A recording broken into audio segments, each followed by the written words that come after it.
শীতকালে যখন বিন কড়াই সবজিটা ওঠে না, এই বিন কড়াই নামক সবজিটা দিয়ে কিন্তু আমার ঘরে প্রায় বলতে গেলে ডেইলি কিছু না কিছু হয়।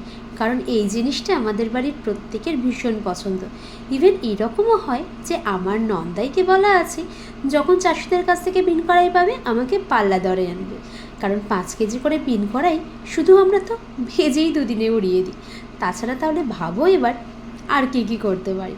তাই আজকে দেখলাম বিন কড়াইগুলো রয়েছে একদম সতেজ, মানে ফ্রিজে এখনও তোলা হয়নি।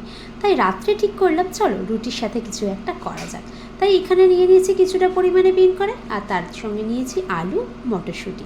আর এর সাথে যেটা যাবে সেটা হচ্ছে পোস্ত বাটা, তার সাথে গোলমরিচ বাটা, আর একটুখানি যাবে সাদা মরিচ বাটা। আর কিছু লাগবে না এর জন্য।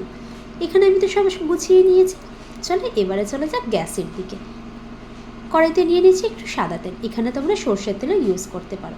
ইদানিং আমাদের একটু বারণ আছে, মানে আমার শাশুড়ি মায়ের সর্ষের তেল খাওয়ার, তাই আমি সাদা তেলটা ইউজ করছি, যেহেতু ওনাকে একটু হলেও দেওয়া যাবে। সিম্পল রান্না, নতুবা খুব একটা টাফ রান্না হলে ওনাকে দেওয়া হয় না।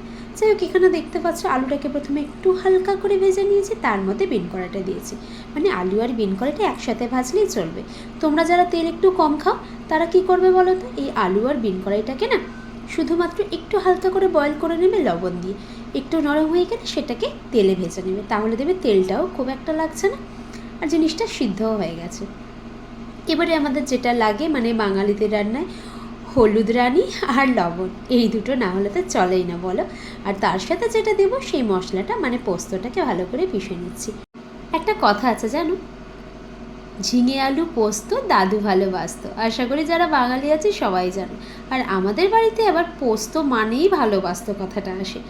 ইভেন আমার বাবু, মানে যার সবে 6 বছর বয়স, সেও না ভেজ ডে হলেই বলবে আজকে কি আছে মাম্মা, পোস্ত। তাহলে খুব হ্যাপি হয়ে যায়। যাই হোক, পোস্তটা বেটে নিয়ে ভাজাটার মধ্যে দিয়ে একটু কষিয়ে নিয়েছি। নিয়ে তার মধ্যে একটু লবণ হলুদ দিয়ে ভালো করে কষিয়ে দিয়ে দিয়েছি মটরশুঁটি কড়াইটা। এবারে আর কিছুই না, খানিকক্ষণ একটু ভাজবো যতক্ষণ না পোস্ত ভাজার স্মেলটা আসে। স্মেলটা এসে গেলে পোস্ত বাটা যে জলটার মধ্যে ছিল সেটা দিয়ে আর একটু পরিমাণ মতো জল দিয়ে একটু লবণ দিয়ে ফুটতে দেবো। যখন এটা মোটামুটি ঘন হয়ে আসবে তখনই বুঝতে পারবে এই রান্নাটা রেডি। তোমরা চাইলে একদম শুকা শুকাও করতে পারো, আলো ভালো লাগবে। এটা কেমন লাগলো জানি।